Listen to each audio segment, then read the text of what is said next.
जज्बे के साथ आपको ये बात बताई कि किसी भी कीमत पर जमीन नहीं जाएगी। अच्छा, इसमें से बैठे हुए कितने लोग ये मानते हैं कि सच में जमीन नहीं जाएगी? जरा हाथ उठाएं तो। हम दोनों इसको एकदम नियम में जानिएगा कि अगर ये हाथ बराबर उठे रहे तो कतई जमीन नहीं जाएगी। ले जाने वाला कोई है ही नहीं। और मंच पे आसीन जितने लोग भी हैं हमारे वरिष्ठ, उन लोगों को बता दे कि जो इस जिले का मालिक होता है, राय साहब, जो इस जिले का मालिक होता है जिलाधिकारी कहते हैं। उस जिलाधिकारी महोदय के पास जब मैं गया था ज्ञापन देने कि सर इस तरह का कि आपके विभाग के लोग रात में आए, इस तरह से हमारे यहाँ की महिलाओं को परेशान किया, घर तक दरवाजे तक सर्वे का काम किया, क्या सर ये कृत्य सही है? तो उनका टोटूक जवाब क्या था? वो शिक्षित व्यक्ति, उसकी जगह अगर हम कम पढ़े हैं तो हम बेहतर हैं। उस टोटूक जवाब में उन्होंने कहा कि यहां से सीधे चले जाओ और बाहर जाके उन लोगों से भी बता देना कि जेल जाने के लिए तैयार रहें, और अगर बदमाशी की तो रासुका लगा देंगे। इस तरीके की चीजें हो रही हैं। आज ये वरिष्ठ हमारे किसान संयुक्त मोर्चा के लोग अगर बने हैं तो जाहिर सी बात है कि ऐसी गलतियां हो रही हैं सरकार से। उसका जवाब देने के लिए हम भी आपके साथ हैं। जहां जरूरत होगी हम भी खड़े होंगे। ये सिर्फ अपने गांव को नहीं बचाएंगे।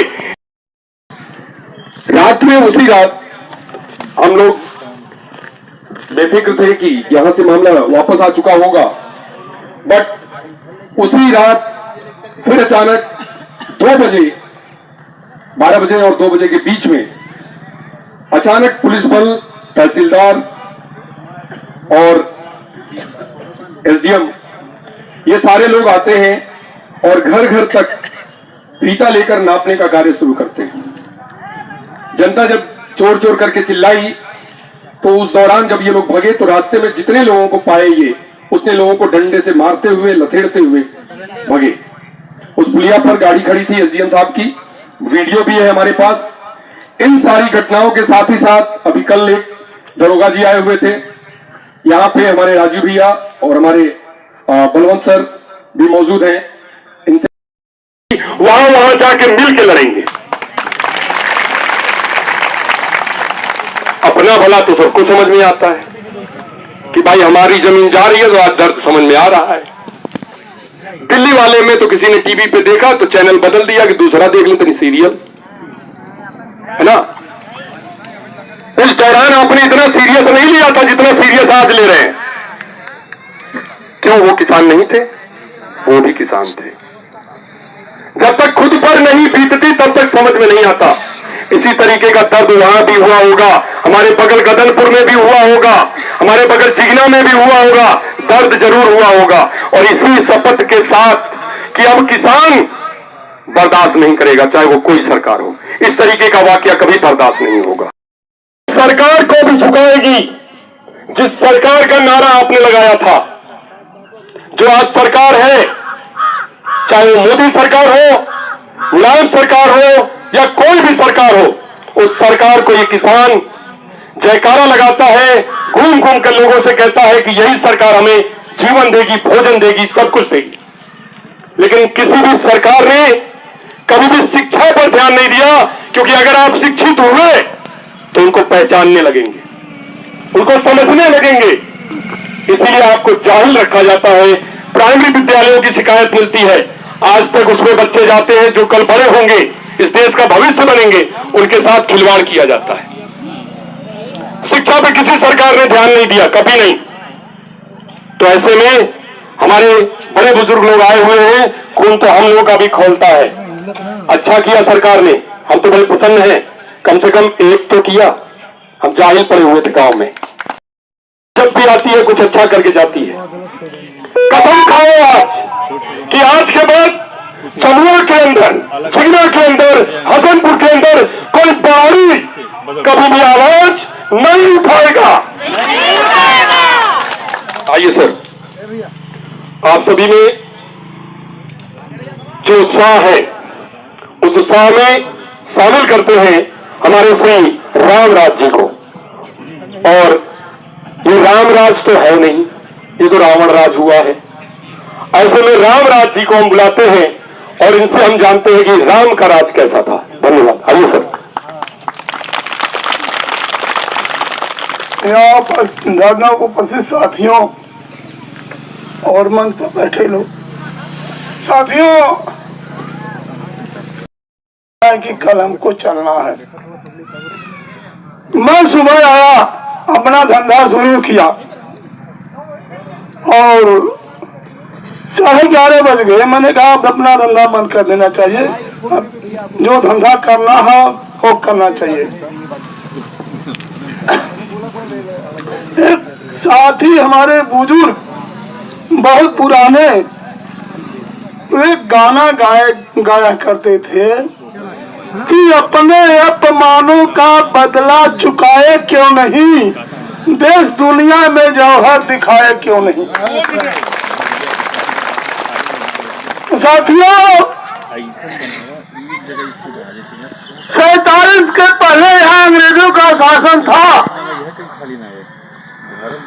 हम लोगों की लड़ाई से डर करके वो अपना राज समझौता करके देकर भाग गया। यहाँ शासन करने की नहीं हुई।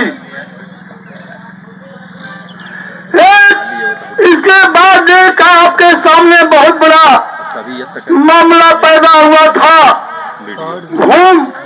कानून का, जो हमारे विरोध में बना था। उस कानून के मामले में भी सरकार भाग चुकी। जनता के सामने सरकार कभी टिकी नहीं है और टिक भी नहीं सकती है। तो मैं आपको बता दूं कि यह टिक भी नहीं सकती है, क्योंकि जिसके बल पर यह चलते हैं वो हमारे घर के लोग हैं, वो दूसरे के घर के नहीं है। चाहे पीएससी में हो, चाहे पुलिस में हो, चाहे फोर्स बिल्ला डालमिया के बच्चे नहीं है। हमको उनको भी समझाने की जरूरत है कि तुम हमारे ऊपर हमले करने आ रहे हो, जरा अपने को शर्म खाओ। अगर कहीं यही पुलिस का सीआईडी अगर कोई हो तो कान से सुन ले। साथियों, हिंदुस्तान की जनता या दुनिया की जनता कभी हवाई अड्डे की मांग नहीं करती है, कभी रेलवे पोर्ट की मांग नहीं करती है। वह तो अपने भूख को शांत करने की मांग करती है। जमीन की, जायदाद की, आवास की, मकान की, दवा की, इलाज की, ये सारे बुनियादी सुविधाएं जो है उसके लिए हमेशा संघर्ष करती है। और न तो आजमगढ़ की जनता ने कभी, मैंने सुना नहीं कि वह कभी हवाई पट्टी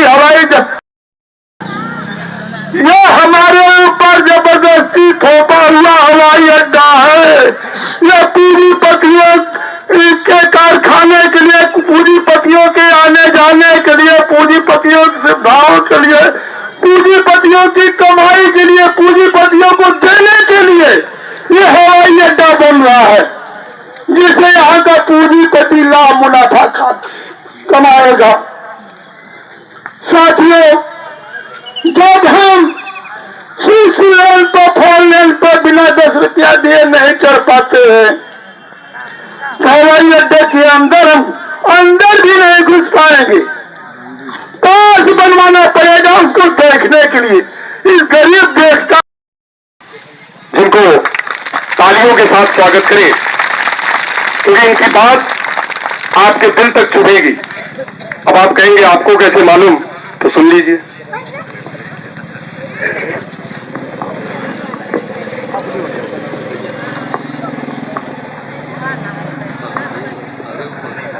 आज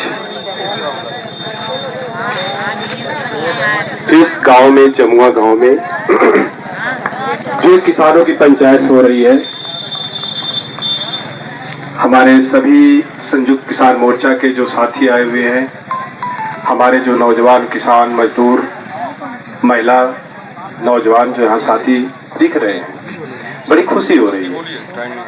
अभी उपाध्याय जी ने सही कहा, सरकार कभी कभी कोई ऐसा काम कर देती है, वो तो हमें लूटने के लिए करती है, लेकिन बड़ा खुश हूं कि कम से कम सरकार ने यह दांव खेल करके हमारी जमीन को हड़पने का जो षड्यंत्र किया, हमें एकजुट कर दिया, एक सूत्र में बांध दिया। जो नफरत सरकार फायदा कर रही थी जाति धर्म मजात के नाम पर, आज हम एक सूत्र में बन रहे हैं। और ये लड़ाई आपकी लड़ाई नहीं, इस गांव के इस एरिया को बचाने की लड़ाई नहीं साथियों। जब हम लोग किसी बिल को लेकर के दिल्ली में आंदोलन कर रहे थे, 12 महीने में भी उस आंदोलन का एक हिस्सा था, तो वहां के लोग कह रहे थे कि क्या कारण है यार कि पूर्वांचल के लोग यहाँ पर कम उपस्थित हो रहे हैं, क्योंकि उन्हें जागरूकता, बहुत सारे लोगों को जागरूकता नहीं थी कि कृषि कानून क्यों लागू क्या है, किसान क्यों वहां आंदोलन कर रहा है। आज जो यहाँ पर आप लोग आंदोलन शुरू किए हैं, अभी ज्यादातर गांव के लोग सोच रहे होंगे कि ये तो जमुआ और कुछ गांवों की लड़ाई है, उनको ये नहीं पता है कतईयों इनकी ताकत नहीं है कि वो ले सकते हैं। और इसके लिए हम आपके साथ जब भी जरूरत पड़ेगी कदम से कदम मिला करके आपके साथ रहेंगे। इसी के साथ तमाम वक्ता हैं, आप सबको क्रांतिकारी अभिवादन के साथ लाल सलाम पेश करते हुए एक बार फिर आपके आंदोलन का समर्थन करते हुए अपनी बात खत्म कर रहे हैं। इनकलाब जिंदाबाद। कतईयों इनकी ताकत नहीं है कि वो ले सकते हैं। और इसके लिए हम आपके साथ जब भी जरूरत पड़ेगी कदम से कदम मिला करके आपके साथ रहेंगे। इसी के साथ तमाम वक्ता हैं, आप सबको क्रांतिकारी अभिवादन के साथ लाल सलाम पेश करते हुए एक बार फिर आपके आंदोलन का समर्थन करते हुए अपनी बात खत्म कर रहे हैं। इनकलाब जिंदाबाद। कतईयों इनकी ताकत नहीं है कि वो ले सकते हैं। और इसके लिए हम आपके साथ जब भी जरूरत पड़ेगी कदम से कदम मिला करके आपके साथ रहेंगे। इसी के साथ तमाम वक्ता हैं, आप सबको क्रांतिकारी अभिवादन के साथ लाल सलाम पेश करते हुए एक बार फिर आपके आंदोलन का समर्थन करते हुए अपनी बात खत्म कर रहे हैं। इनकलाब जिंदाबाद।